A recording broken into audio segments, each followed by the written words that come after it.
All right, Grand Rising, greetings, good day, and welcome to you all. You are tuned into, of course, the Peak Wellness Hour. Of course, we're going to have an awesome conversation with you all. If you've not been with us for the beginning of the year, we've been focusing on foundation. In our last conversation, we talked about understanding core values. That's the internal compass guiding our decisions and our directions. So today we're going to go a little deeper because many of us didn't choose our original values, they were programmed. Things like family expectations, culture, religion, survival, trauma, society, even people pleasing. We're going to dive into all that today. So today's question is so powerful. What if the values you're living by are outdated code? And what if you're allowed to rewrite them? We're going to dive into that conversation. We want you to be a part of that conversation. So please like, share, and subscribe, and we'll be right back.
All right, so we are in the digital building. If you are with us, please say hello in the comment section. We've got Queen Kathy B with the United Empires of Equivalon in the digital building. This cute little handsome gentleman in Queen Edith's background. So before we get started, I want to let you all know that Queen Edith, she's so busy all the time. She's got a lot of stuff going on. She's actually serving the community by being indoors with part of our youth community. So she's babysitting. So if you got some background noise, this is our youth. This is part of our youth. And she is imparting lovely wisdom over there while she's talking to us. So we're going to let her go ahead and chime in. You all see that we have Brianne back, our special co-host. With a bunch of wisdom and knowledge. Don't you just all love to hear her speak and come with her wisdom and knowledge? It's going to happen today. So before we dive into all these good tools and resources, we're going to have Queen Edith bring us in, and we're going to dive right in. Queen. Okay, give me a minute. Okay. You're so handsome. Oh, you unblocked me. Good morning, friends and family. Happy Saturday. Today is my testing day for grandmama duty. Wow. Okay, so every one of us lives by an internal script, deliberately, consciously, unconsciously, or not so deliberately, and not intentionally. Every one of us. It is the quiet voice that interprets our experiences, explains pain, and predicts our outcomes. It is the story we tell ourselves about who we are, what we deserve, what is possible, what is safe, and how to do the things we do. Are these stories true? Yes, they're truly a part of who you have become. But is it due to a story you're telling yourself, or is there a way you can change it? Is there a way you can rewrite your code and live a more successful life? Well, invite friends, invite family. My friend, my little grandson, and I, we are ready and we're going to dig deep into this. Okay, share this with you, invite a friend. and let's have an amazing conversation which will turn your life around for the year 2026. Let's go, ladies. Let's go. What's going on, Bree? I really like that we're dedicating time today for, working on not dismissing what happened to us, but noticing, you know, even though there are some values and beliefs that were put upon us, I know we discussed that last week, Mhm. sometimes it doesn't align where we're at or where we want to go. And last week, I mentioned that sometimes, the secrets that we keep us sick. And I said that because sometimes when we don't acknowledge what happened to us, that can be the trauma that we went through early in our life, any type of trauma or broken relationships, maybe culture shock of coming to a new environment. Any of that, and we don't when we don't speak about it, it keep almost like when I say the word sick, it like doesn't allow us to move forward when we don't talk about these things that are hurting us or that maybe we don't fully understand. So I'm Mhm. really glad that we're discussing the very important topic of how can we work on aligning with our core beliefs, our Mhm. core values. I think if you think about it, I've said this before. I think change is so uncomfortable for a lot of people that it can become fearful, it can become scary, and it can become paralyzing. And I think a lot of times we have these choices, we have these decisions that we are free to make, but it is just paralyzing sometimes to fathom moving beyond what you know, even when what you perceive is something far greater than where you're at now. That complacency is something wild. I think about redoing things. At some point, think about this: if you've had to hustle all your life, now you're changing that hustle for sustainable success, right? It looks different. People pleasing. A lot of us are people pleasers. We don't like to say no. I've had a hard time learning and growing out of dodging a no, dodging me having to say no, you know. But sometimes we're gonna look at people pleasing. Now we're doing that. How about healthy boundaries, Mm. right? A lot of us are looking for perfection.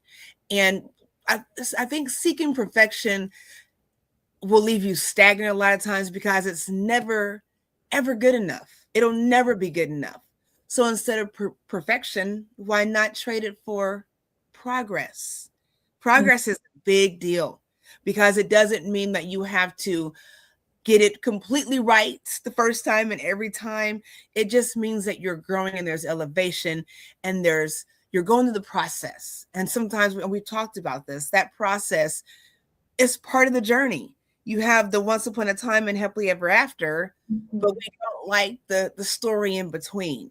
So progress is a big thing over perfection. And then a lot of us have dealt with survival mode. We've been in survival mode. How about fulfillment? We're trying to survive, but we're not thriving, a lot of us. We're trying to survive, but there's always that lack. Where do you get to the place where you have that sense of fulfillment? So when we're talking about these things today, don't look at it like this drastic makeover that you have to do. It's just little bits at a time to help you understand that step Mhm. by step, it's possible. Step by step, you can. Hello, beautiful. Yeah, so that's what it's all about. Just taking it one step at a time.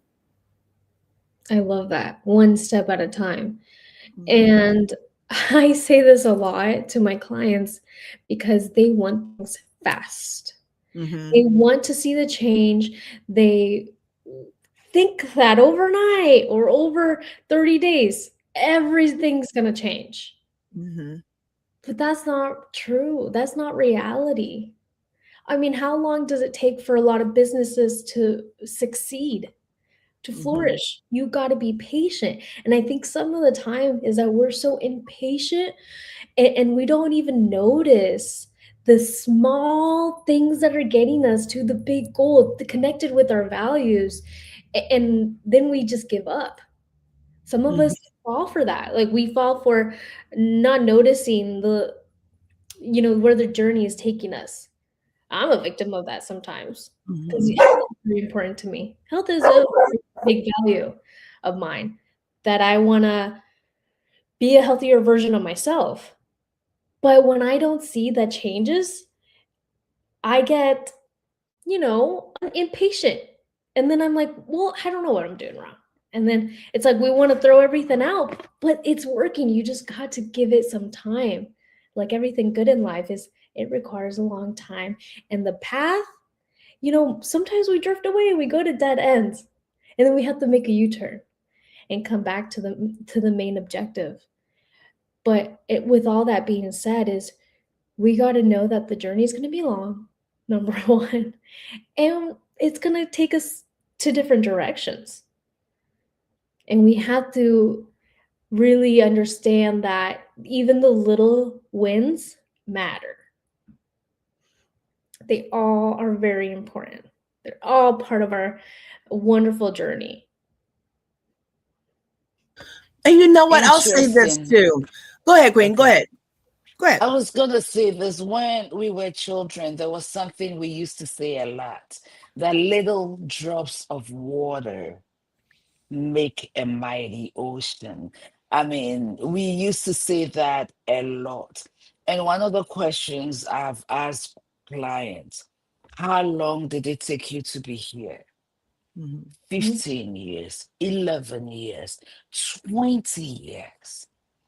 And you expect that making changes for 30 days or even a year will fix it. It will not fix it, but it will give you the stepping ground. Because as we make these little changes, and I will say this now, it's the reason our first book is Atomic Habits. Our first book for our book club is Atomic Habits. Atom is little. The slightest particle, feels like I've said this before, the slightest particle, which most people can see without, as it's a microscope. You have to look at it under a microscope. Okay, so it's so important we do understand that. When we're thinking huge and we are in a hurry, what we do is that we don't see the result we expect in the time frame we expect. So what happens is we get discouraged. And the moment we become discouraged, you feel like, oh, I did all this work and no results. What's the point then? But the point, the Bible call it little foxes. Little foxes. And there's an adage that says the last straw that breaks the camel back. You find out that it's nothing. You find out that marriages are ending. The thing that caused the marriage to come to a complete end is not the huge things.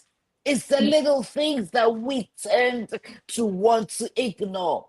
Having said that, in the same token, the little things that we tend to ignore are the things that build us.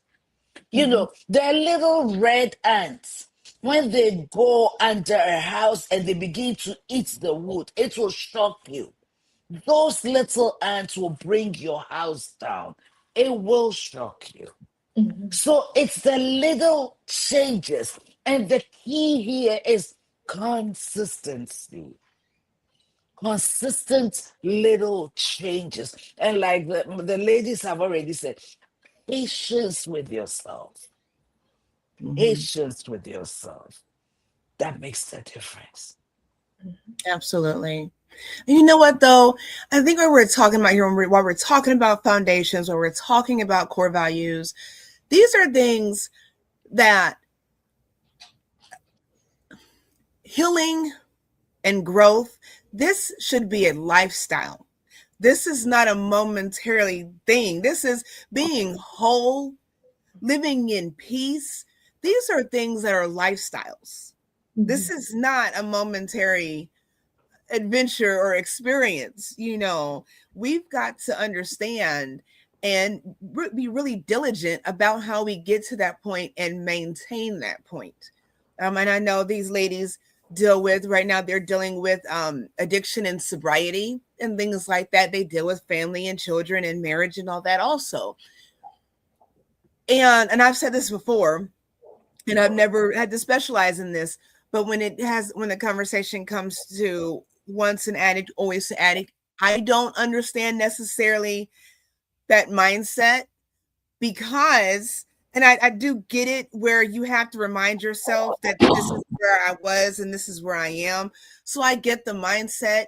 But the same token, you all can educate me on this and enlighten me and anybody else, where if you're a cancer patient, right, and you're in remission, I don't like that either. You're either healed or you're not. Remission is like it has the opportunity to come back. But when you're a cancer patient, you don't say, well, I'm still a cancer patient. I'm in remission, but I'm still a cancer patient. I think it's all in how, and like I said, correct me if I'm wrong, I'm not downplaying the seriousness of addiction and how that's handled on the mental. But I'm wondering, do we get to a point in life where we say, yes, this was who I was, this was me, with anything in life, and be able to say, this is where I am now. And you can, like we talked about before, you can have that scar tissue, you can have those scars, but say that I'm healed. Here I am healed despite the scars. Here I am healed, and walk in that and not feel, I don't know, conflicted or somehow bound to, I don't know. You let me know. Can I say something? Mm-hmm. You see, there's a book out there. I don't like the way the title is written. It's UNF asterisk CK yourself. Okay. UNF asterisk CK yourself. Okay. Besides the title being a little off-putting for some, there's a wealth of knowledge in that.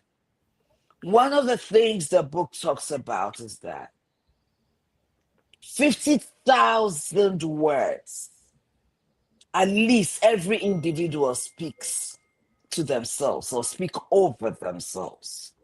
So in a day, you speak 50,000 words. And most of this is to yourself. Okay.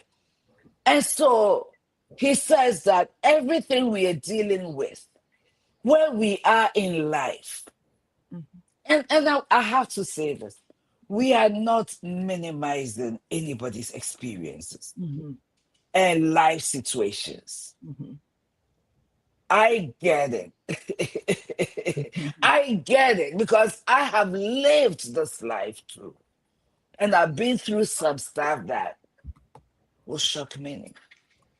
But the point is this: there come a time when you have to decide what conversations you're going to have with self, what you are going to tell self, how to show self who is in control. Because 50,000 times a day, unconsciously, you are speaking to self. And I have to say this, and I'm not apologetic. We become our conversations. We become what we speak to ourselves. The narrative is a fact.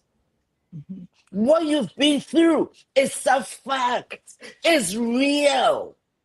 But what you are saying concerning what you have been through and how it's going to impact the rest of your life is on you.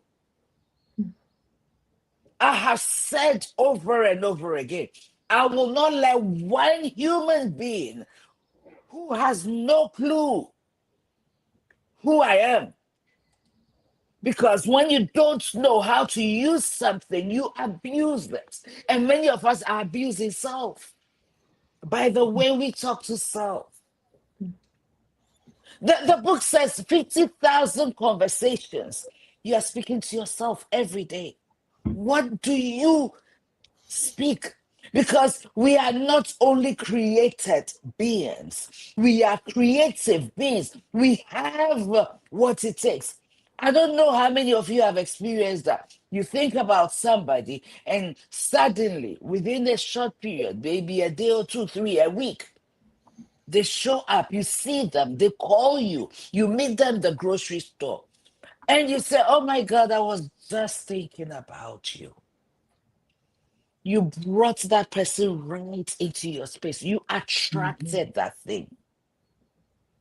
So that book is telling us, and yourself is telling us,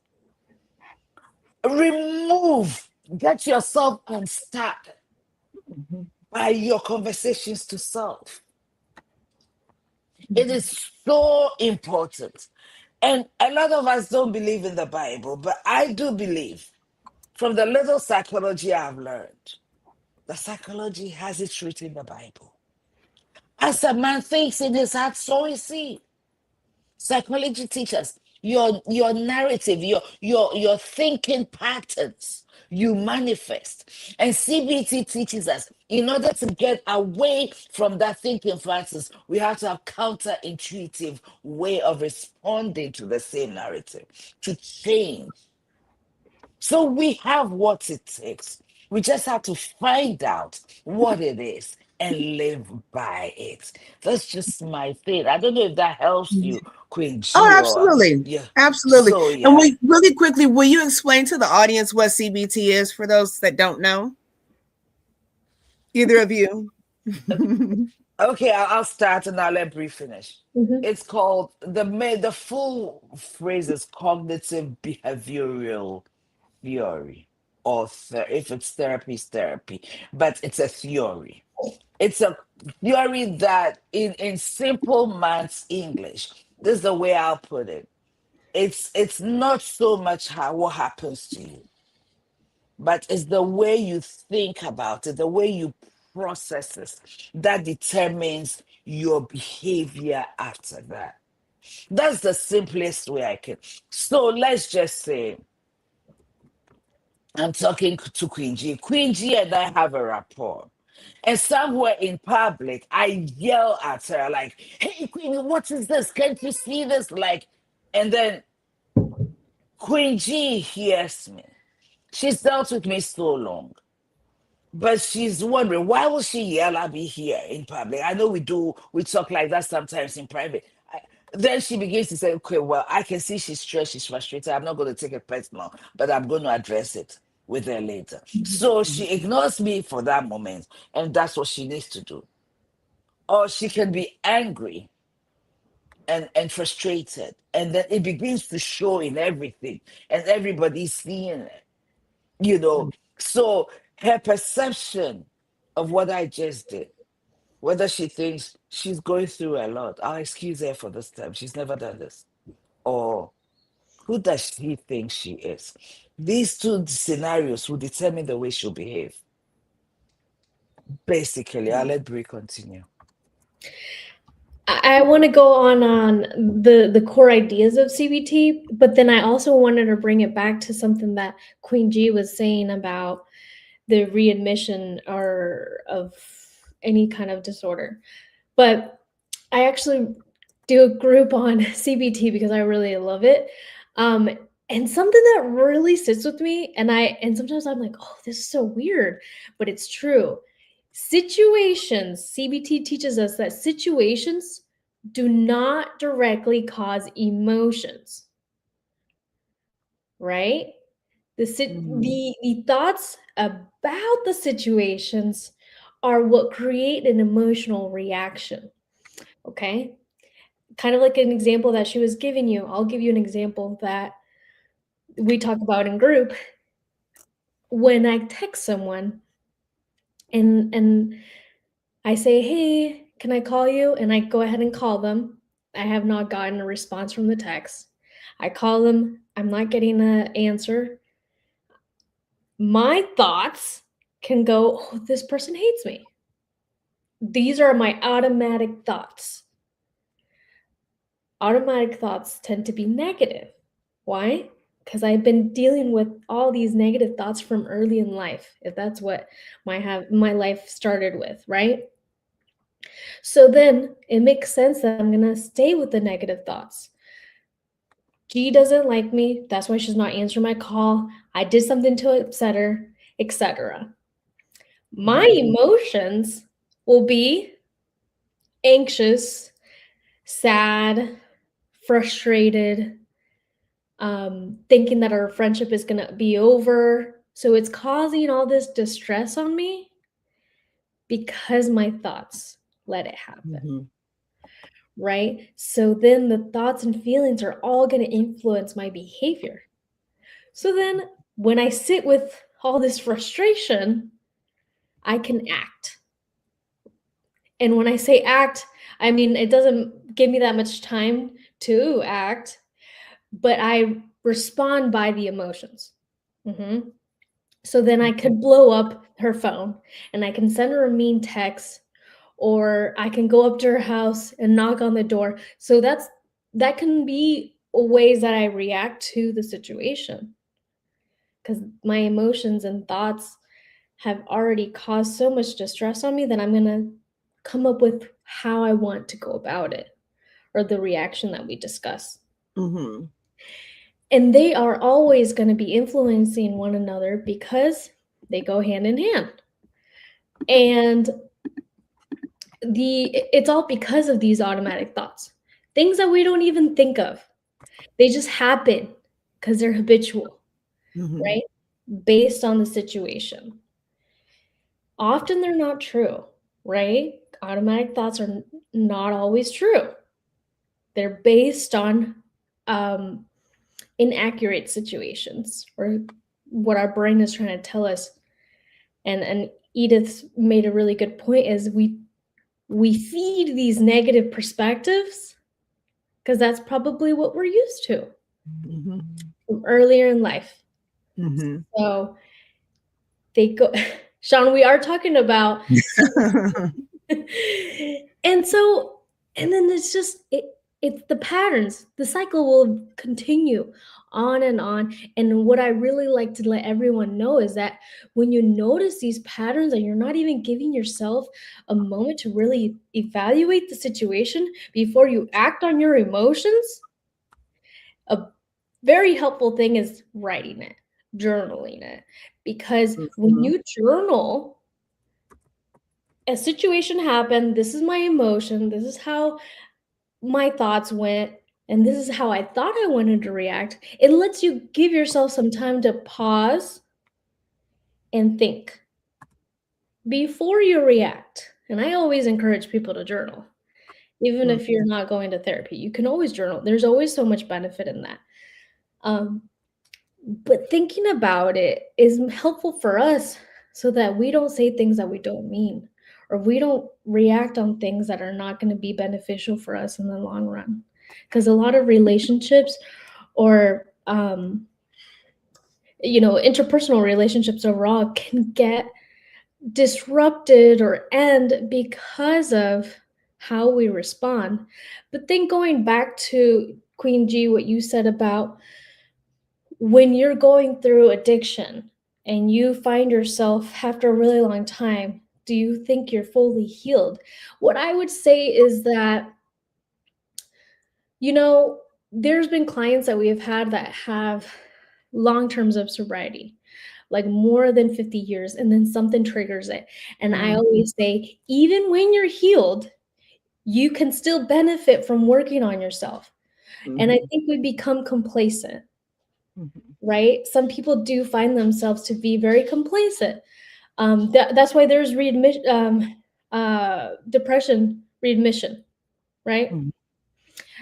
Because there's been an episode of depression, but now it's not present in the moment, Mhm. right? But that doesn't mean that the depression can't come back. But you got to work on yourself. You got to put effort to let that be paused. Mhm. And I always say sometimes it can be a slippery slope because we think we're very confident in ourselves, and there's nothing wrong with that. The thing Mhm. is, like, make sure that you put in effort in yourself to make sure you continue to grow, even when those periods of sobriety or depression are very long and you're doing well. I love it. So we are here. We've talked a lot about our thought processes. We've talked a lot about the fact that we are all operating from codes based on situations, experiences, Mhm. culture, family, environment, life in general. How do we go forward from here? Rewriting new codes. What do we do to move from that negative way of reacting? It's not always a response. We react negatively. It's clear that situations don't create behavior. Mhm. That is really clear. It is the way we process the situation that determines how we're going to behave towards that. The Mhm. clear example is you dealing with yourself, even. You send a text, no response, you draw to conclusions. You don't wait, you call. If you weren't going to wait, why send the text? Right. Maybe the reason the person hasn't responded is because they are somewhere they can't write Mhm. or talk. Why are we automatically thinking there's Mhm. something wrong? Mhm. Could it be something different? Mhm. Why is your brain automatically going to the negative? Why is it that I speak to Angelina in a certain way and she decides, oh, she's having a hard day. I'm going to ignore this. We'll talk about it later. But we have work to do, so let's get it done. Mhm. Why would she give me the benefit of the doubt and not even take it personal? What is different between her and me, who is sitting there analyzing everything negatively, while she gives the other person the benefit of the doubt? It's your processing. Okay, Mhm. so the natural way you respond is natural intuition.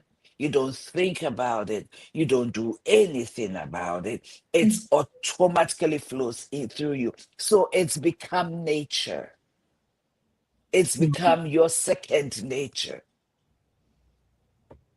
It was developed over time,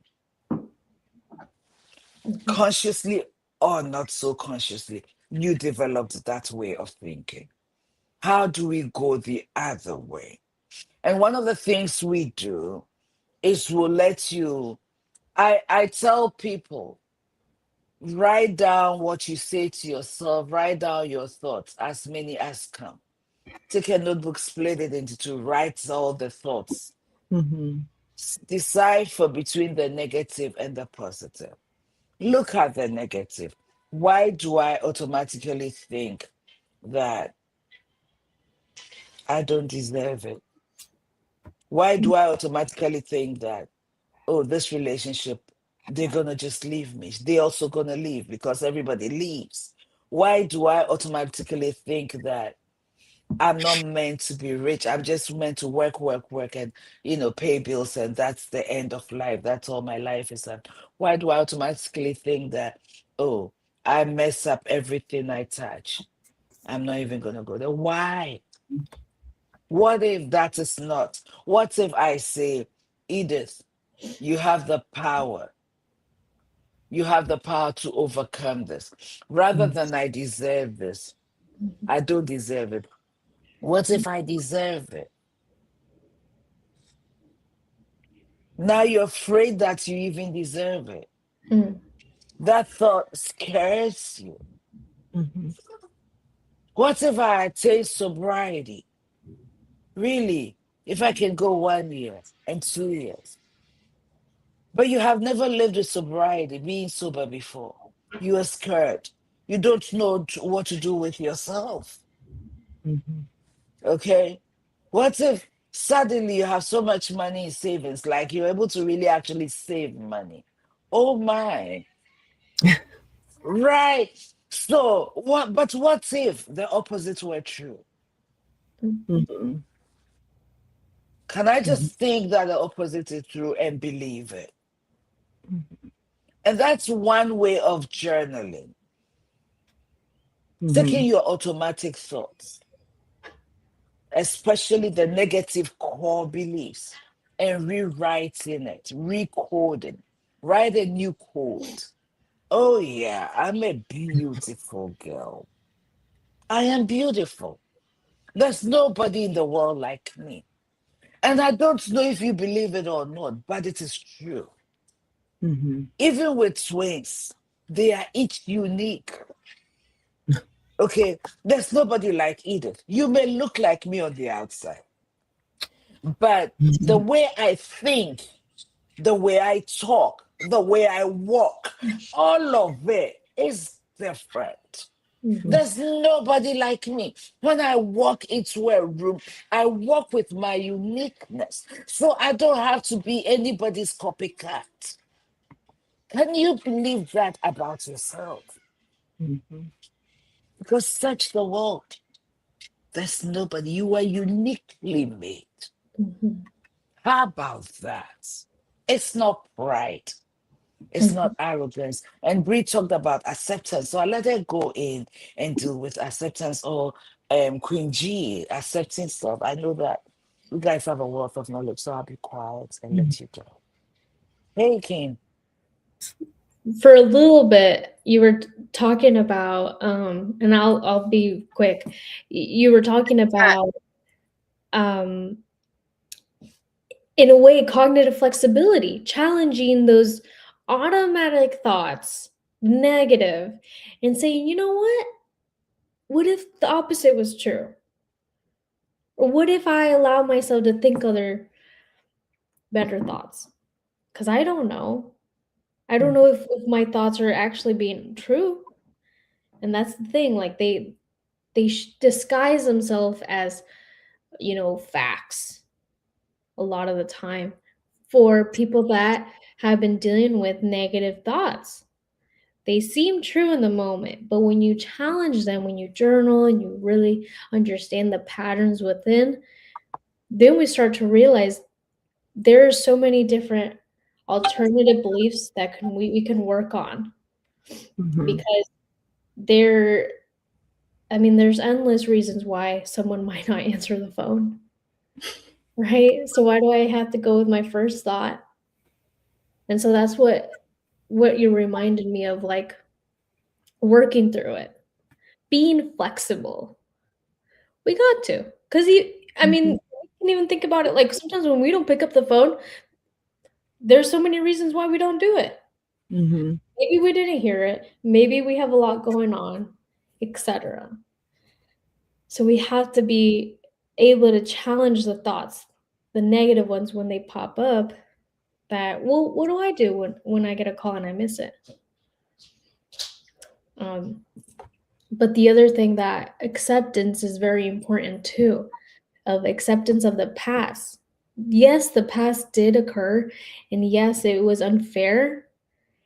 And I'm going to, work on myself now, because I can't change the past, but I can choose the next step to take. That's very important for us to work on is, okay, the past was hard and difficult and I felt unsafe, but how can I make a safe place for myself now? I was listening to this interview on NPR the other day. I love NPR, you all. 90.1 if you're here in Indianapolis. But anyways, I was with them and they were talking about healing, and they were talking about storytelling. So you all know that the game, the telephone, and you share this story, and the next person, you just kind of goes along, you just repeat what's said, and by the end of the conversation, it's something totally different. And it's no different, and I promise you this, and I've looked into scientific research with this, it's no different than your past traumas, trials, and tribulations. When you start reliving those stories, those traumatic stories, those unfortunate experiences over and over again, when you tell those stories, I don't know if you've ever gone through something, say falling off a bike. When I was 10, I had this bike and it was so nice and I was so excited to ride, and I fell off this bike and I skidded my knee. That's the story. That's what happened. Okay. But now, so many years later, we kept telling the story, where'd you get that scar from? Where'd that scar come from? Watch that scar tissue, right? Where'd that come from? And now, well, I was doing this wheelie on this bike, and I got on the bike for the first time, and this wheelie for the first time, and that's how I got the scar. Now we're going down Dead Man's Hill and flipped over, and this is all these different things. But here's what happens. When you keep harping on those traumatic stories without having conversation to heal, be the intent behind it, it just kind of victimizes all over again. It traumatizes all over again, because now as you've gotten older and now you look at things and you realize that we have choices, we have options to heal, we have options to be whole. Well, why am I still stuck in this situation? Well, because actually it was really this bad. I told you it was this bad, but it was really this bad. And that's why I had to stay in it, because it was really this bad. I didn't tell you the whole story. And now things are, and I don't want to call them fabricated, but they become rearranged and sometimes disillusioned in the chaos that is our brokenness, and that struggle and that fight and that resilience not to heal. It's a conflict of interest within self. That makes any sense. So now we have to justify while we're still stuck in this stage that decades and decades ago. And we never tell people, well, now it's time to heal. Now you got to get over it. It sounds insensitive, but at some point, this is a self-made decision. This is something that you have to decide. Where I've gone to visiting, this thing happened. Somebody didn't answer the phone. I ain't talked to Bree in 2 years. Edith says, hey, girl, you talked to Bree? No, I ain't talked to her. No, I ain't talked to her. And when's the last time you talked to her? And I'm thinking, the last time I tried to call her, she didn't answer. I needed something important. She says, well, what did you need? I don't even remember. Whatever it was important. I know she didn't answer. I was always there every time she called. See how we do this, and now 2 years later, you're stuck in something. If I was Queen Edith, I'd be looking like, this chick is crazy. 2 years, you don't even know why, but you're stuck in this chaos that doesn't have to be, and you can rewrite that script. You can say, you know what? And it takes a big person to say, you know what, Edith, I haven't talked to Bree in a minute because something happened. Really, I can't even tell you why. Thinking back on it now, I'm just being petty. Let me go ahead and pick up the phone, call and check on her. I don't even know why, but we don't want to do that though, because it wasn't my fault. If had she answered the phone, we wouldn't have been here. See what I'm saying? We have to make that choice to rewrite, to recode it to where if it matters, make it matter. If it doesn't matter, stop trying to make it matter, because it only matters to you. And the reality of it is, it doesn't matter to you. It doesn't.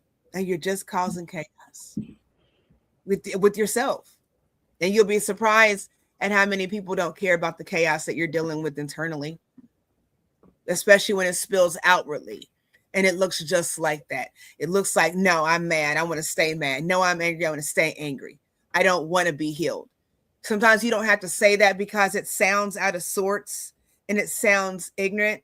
But sometimes our actions say, no, I don't want to be healed. No, I don't want to be whole. No, ma'am, no, sir. I don't want no peace. Peace? No. Rest? I don't think so.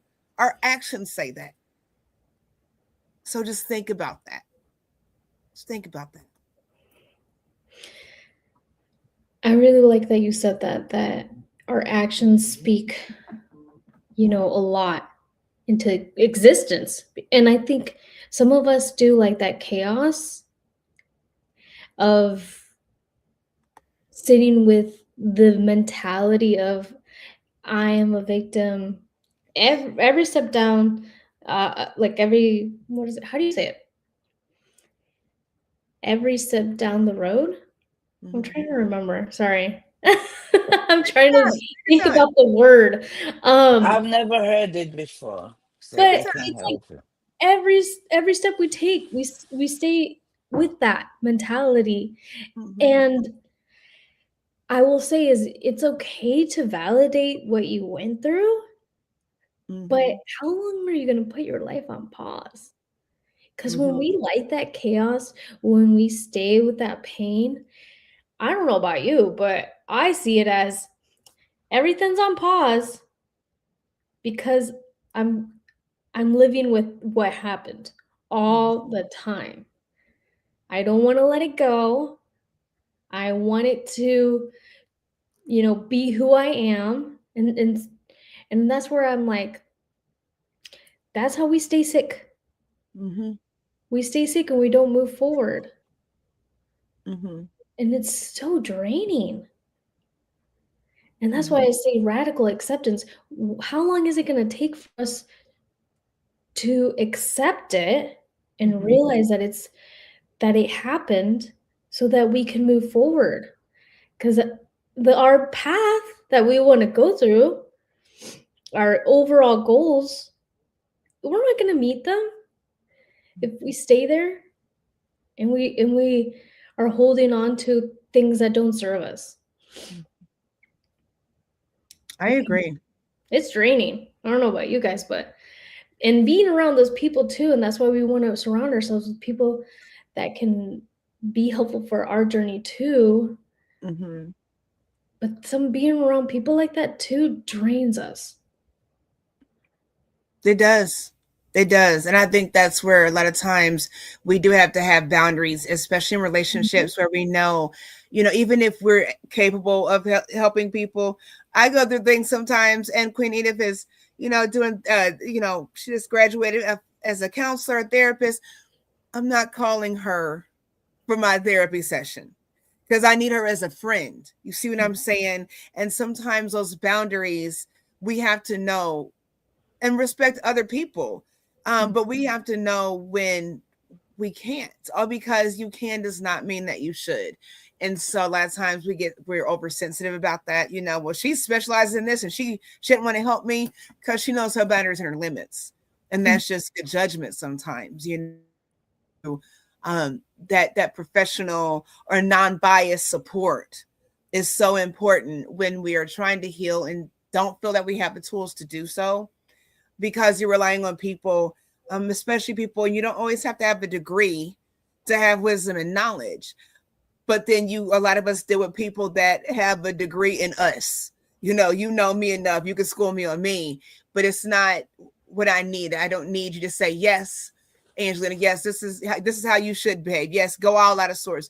We need that balance. And so we have to be mindful when we're engaging in relationships, whether you're giving or you're receiving or taking. We have to understand the balance in that and respect that. And when people are not equipped to carry you through that journey, just respect where they are. And if they can help, they can help. If they can't, but respect where people are. I've learned, I have this thing, I think I've said this before, I have this thing where if you come to me with the issue, I don't even know why you're talking to me if you don't want me to say something, And if I don't know, I don't know. I will tell you I don't know. I will do the best I can to, guide you, and I will tell you. But a lot of times if there's a need, I want to help it. Sometimes people just want to be heard. And so I'll ask you, hey, do you just want me to listen, or do you want some feedback? Do you want some empowerment? I ask that person. I give that respect, and I give that space and opportunity. At the same time, you have to be making some changes for self if you keep coming back with the same situation and you just want somebody to listen. That's where you need to really journal. Seriously, if you keep spewing out to people and you're not looking for healing or wholeness or growth, you're being unfair. and it's at some point it's taken advantage of. And it's not that every time you call, I have to help you and I have to be your healer or whatever it is, but you have to come with something. You can't keep coming with all your weight. And I'm just supposed to hold this weight for you. And you just keep piling it on. And I can't say, hey, it's getting kind of heavy. It's getting kind of heavy in here, you know, and we don't want to do that. So let's respect each other's abilities, and balances and boundaries. I'll say that. Before Brie comes in, I want to ask our audience a question. And I hope that we get some responses. Why do you think you continue to stay in that cycle? Why are you there? What makes you want to tell the story over and over and over and over and over and over again? What is your motive? What do you hope to achieve? Are you looking for healing and you don't know who to talk to? So you keep talking until somebody gives you a result? Or you've become comfortable sitting there? I want you to think about it a little bit and let us know. Because we tell stories for a reason. So what is your reason for staying where you are? PT, Misery Loves Company. Why are you staying there? Because every situation does two things for you. It either becomes a stumbling block or a stepping stone. What is yours? Bria, I'll let you come in. Can I respond to that? Your question? Please. It's to the audience, though. I want to hear them. There's a good response on the screen. So there's a good one right there. Go ahead, you got to, Brie. Yes, people do like to hear themselves talk. I was one of those. And to respond to your question, why do we stay in that cycle? Let me tell you my perspective. Well, it's easy. It's easy for me. It was easy for me. Was past tense, working on myself, future.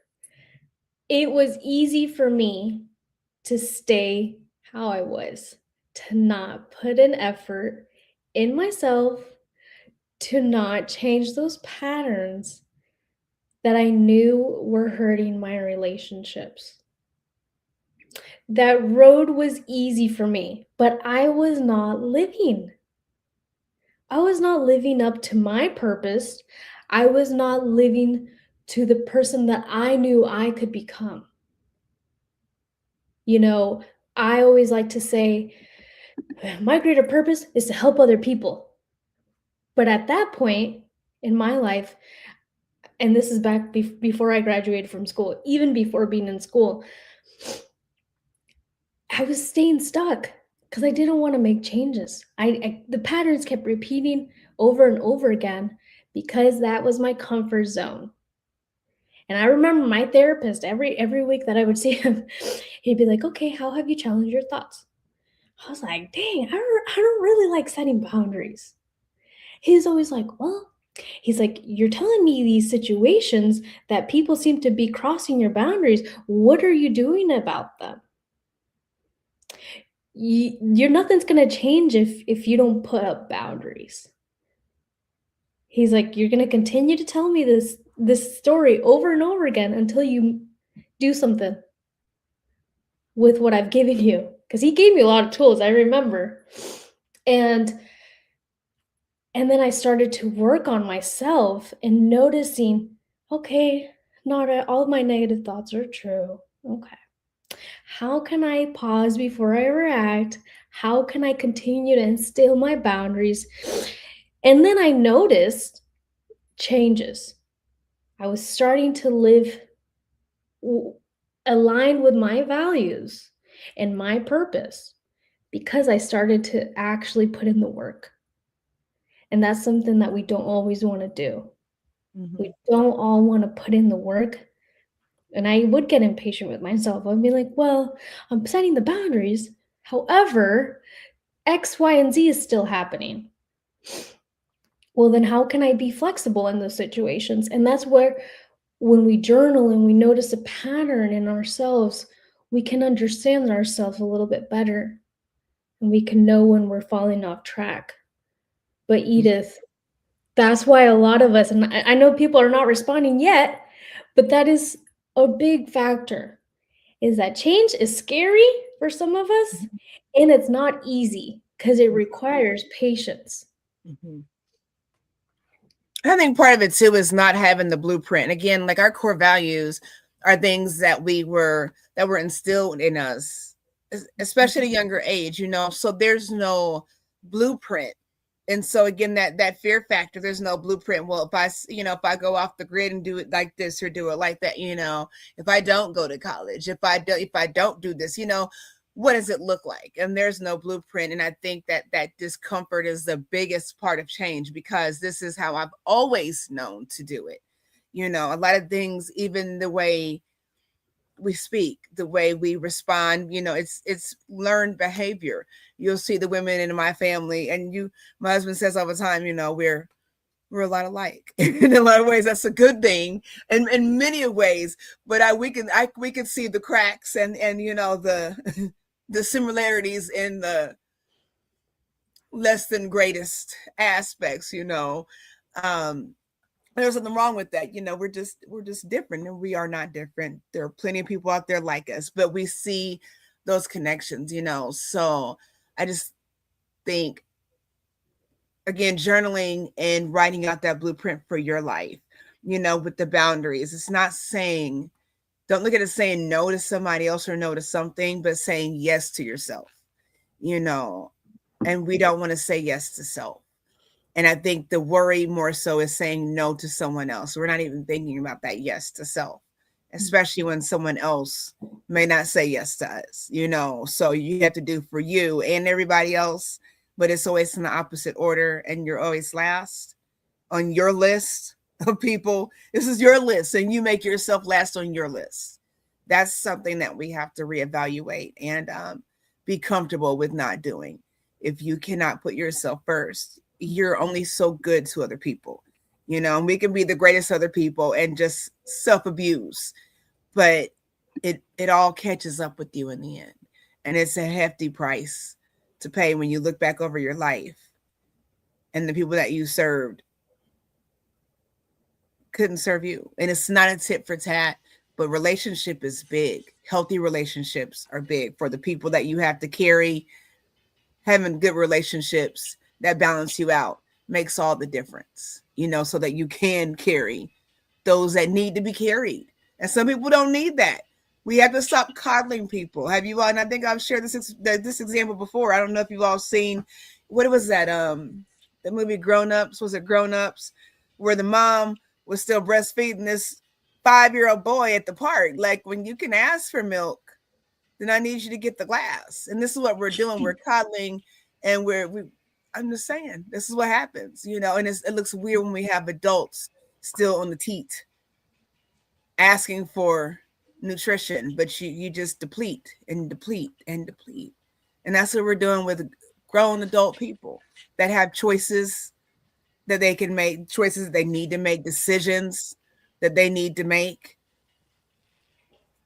And sometimes you're at the crossroads. You just got to make that decision and see how it works out. If it don't work out, then try a different road. Try a different route.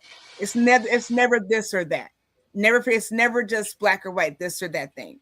So just try out some better things that suit your life. And if it doesn't work, you can say that you made progress because you tried. You stepped out of that comfort zone. But just keep going till you find what works. Okay. So, yeah. I have another question, and you touched on relationships. So I want to go in there. Thank you, ladies, for sharing it. Some of you being vulnerable. I wish we'll have more people share. But I have another question that I want to throw to our audience. Is it also possible, or could it be, that you're afraid to be different or to be seemingly better, but than the people you hang out with? Because you've hung out so long. You don't want anybody to think you're better because you're stepping out and being different and being better and growing and maturing and becoming everything you know you can be. And so you remain less than to fit in into that group. Is it a possible or a likely thing that's going on? And I ask these questions so we can think. We have to question ourselves. So who are you in relationship with? What is their lifestyle like? Has it become comfortable? So comfortable that you're afraid that when you begin to rise, you might not fit there anymore, and you don't know where else you will fit. And you need these friendships. I need you to think. Because whether you acknowledge it or not, whether you accept it or not, whether you're conscious about it or not, there is a reason you're staying stuck.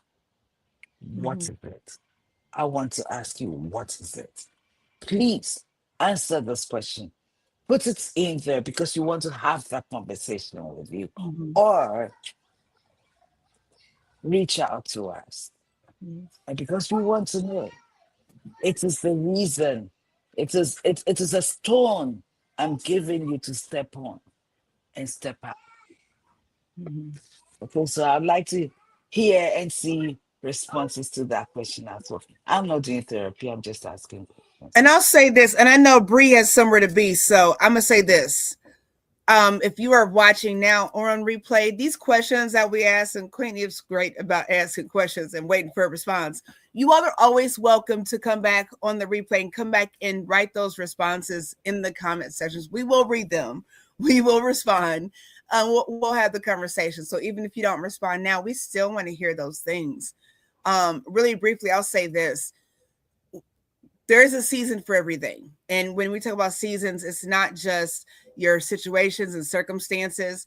Sometimes it's the people in your life. Okay. And sometimes they're just there for a season, whatever their purpose, it's just for a season. So we have to get out of wanting to stay stuck with people. You outgrow things. You know, if you look at plants, I love plants. You see Queen Eve's plants in the background. They can only stay in these pots for so long before they start expanding. And if you don't repot them, they die, you know, and that's just, it's human nature. When you're out in nature, that they root and they move out. And what happens with big trees when they get to rerouting, they'll tear up the foundation of a house, you know. So you have to be mindful of when it's time to replant yourself, be repotted, be repositioned.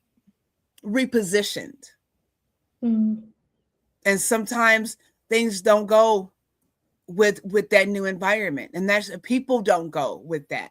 And if you're afraid to move away from people that aren't growing with you, it's going to stunt your growth. So you can stay where you're at, but you know, it's not a matter of being worse. You know, if I'm better, then I'm better. There are some things that I'm better than these young ladies here, and that goes full circle. A lot of things are better than me, but we're all here, and it's not a competition. We're making competition with self. These are self issues. And if we can't respect one another's growth in life, in relationships, then you don't want those people in your life anyways, because they'll be the same ones that'll cut you down at the root. They will. Right. So just think about that. And something else to think about is how many of us are okay with being alone.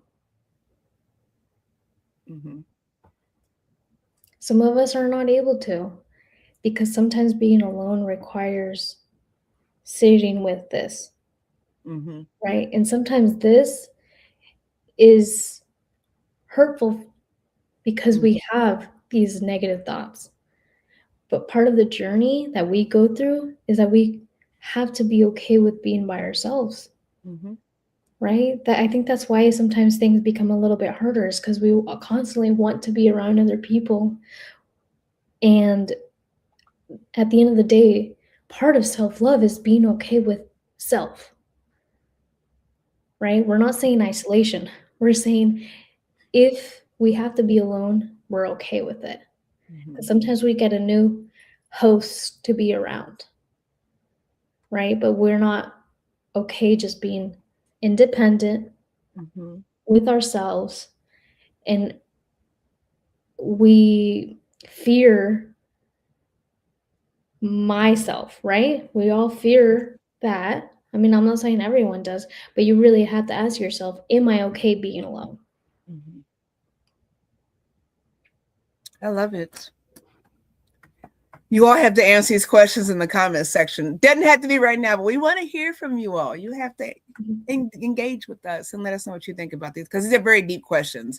And I think they seem kind of roll off the shoulder kind of questions, but they're really deep because they're things that a lot of us do not think about, that we don't consider. And if we stop and take the time to do so, it may be very self-enlightening. So even if you don't want to respond, we want you to go back and find, listen to these questions and write them down in your journal and take some time to just reflect on those things and answer them for yourself. You don't have to answer them to us or to the group or a bunch of strangers, but answer those questions, ask and answer those questions to yourself.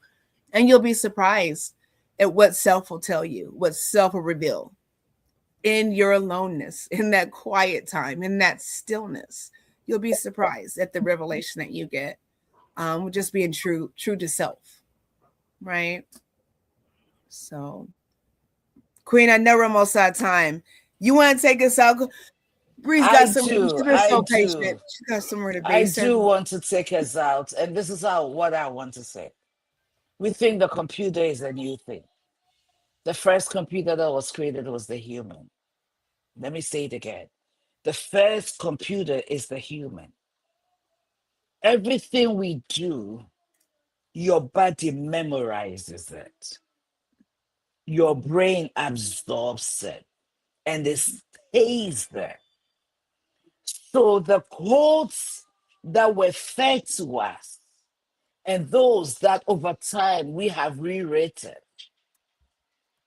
all determine how we behave and how far we will go. So what you put in as in relation to the things we're saying to ourselves, the behaviors we are showing out, all go boldly, all go to determine who we are becoming. What you feed in is what you get out. Yeah, it's right here. It's everywhere. And in order to rewrite the code and change or redirect our path to where we know we are supposed to be, we need to begin to feed it. We need to begin to rewrite the codes. When the computers first came, there was computer languages, coding languages, and they were binary codes. Okay, what are you going to keep telling yourself so you continue to live on that path that leads you to self-sabotaging, getting stuck, not going anywhere, victimizing yourself, living beyond your potential? What are you going to keep telling yourself? It is up to you. 2027 is coming around soon. And we are intentionally choosing these topics so that this January, if you haven't done that, you begin to realign and go to the place where you've been afraid to go. Look in the mirror and begin to speak to the self. Ask yourself the critical and needed questions. Why do I continue to do this? What makes me continue to say this? Why do I always do this? Ask yourself the hard questions and begin to answer. And when you find so much negative, what if the opposite were true? What if the opposite were true? So take a minute, listen to yourself, learn and rewrite your codes. Your life is worth it. You are worth it. There's nobody in the world who will solve the problems you were born to solve. So please Don't sit in your mediocrity and be okay. Someone is counting on you. Someone is waiting for you. You are worth it. You are not nothing. Even if you were a product of rape, you say, "Mom didn't plan me, Dad didn't plan me." You are here for a reason. The method may not have been the best, but you are here for a reason. And I want to push this into your body, into your mind, into your soul. There's no human being on earth like you. So please arise and push, because a year from today you will wish you have done something about your situation. We thank you so much. We appreciate you. We love you, and we believe so much in you. Look out for our book club. Is coming soon. This week we've put out the book, or we're gonna put it out and We're gonna get do it. started. Atomic Habits. Get the book Atomic Habits. We're gonna make little changes to our lives, and next year will be different. We'll not only be growing in years, but we'll be changing and becoming better versions of ourselves. Your situation is not meant to make you better. It's not meant to stop you. It's meant to help you, give you something to stand on to be better. We love you, appreciate you. Thank you for your time. This is Peak Wellness Hour. We appreciate you. Peace. Love.